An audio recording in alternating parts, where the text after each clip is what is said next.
I note that he and the Noble Lord Moylan talked about the timetable, and what I would say to that is that there should be no bus timetable in Britain that has any requirement for people to drive unsafely or exceed the speed limit. What I'd also say to him, as a seasoned operator with some background in it, is that very often, certainly in urban areas, in fact what you're looking for is not the timetable to be operated, but the reliability of the bus service to be as good as it can be. And I think my experience is that actually drivers should not feel under pressure to resort to the timetable. In many cases, any substantial delay makes that impossible. But that the training given to bus drivers is about driving safely, about having absolute regard to the safety of passengers, and actually, furthermore, in practice, to maintain the regularity of the service rather than the timetable. But I'd say about all of that if there are cases where drivers feel that they are being asked to, either by schedule or in practice, to drive unsafely, then I think it's the reporting mechanism that we need to address, because actually there are people who are trained in this stuff who can address those issues. With the Noble Lord's permission, I don't think we're disagreeing, and I don't think, therefore, that what he just said about timetables is quite the answer to my point, because it may be my fault for expressing it in the way I did. I'm sure I did say, I'll look back, I talked about adhering to the timetable, but he's cast it differently. He said it is the reliability, that is the frequency between buses arriving, that is what operators seek to maintain. But it is precisely that which can lead to the sort of pressure on drivers from a controller to say, hurry up, because the gap between you and the bus ahead has got too large.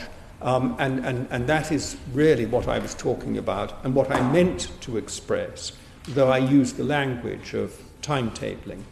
The key question which the Noble Lord will need to address is to what extent the contract rewards that behaviour. So to what extent is reliability rewarded in the contract? Because companies and people behave according to financial incentives in many cases. And if your quite narrow margins as a bus operator on a franchise depend on maintaining certain levels of reliability, certain gaps between buses along the service, then that is what you'll be driving your staff and pushing your staff to do. So it does come back to this question of what the contract says and what it rewards.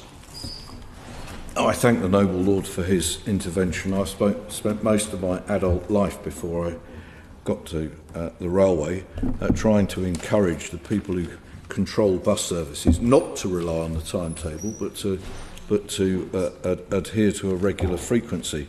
But I take his point, and I think that in fact, of course, the truth is in most urban areas that once you've lost time, the chances of ever regaining it are frankly pretty small. And with the increasing increasing speed limits of 20 miles an hour, even less. I take his point, but I also think that actually in the end this is about what people either believing or being actually required to drive unsafely is all about. And it's certainly possible, and I've seen it done to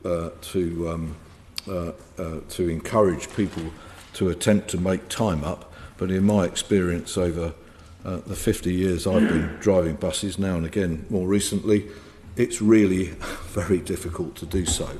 But let's go back to the safety aspect of it. I think where the Noble Lord Hampton is going rightly is to find a way for bus drivers to express that they're either being expected to drive unsafely or encouraged to do it. And I take his point very clearly about that. So what I said before about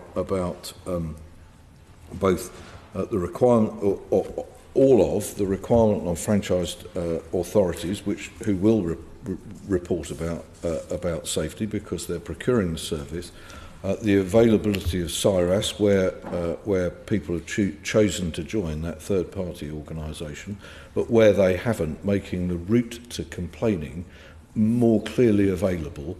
I'm very much hoping answers the Noble Lord's points, and I will leave it there.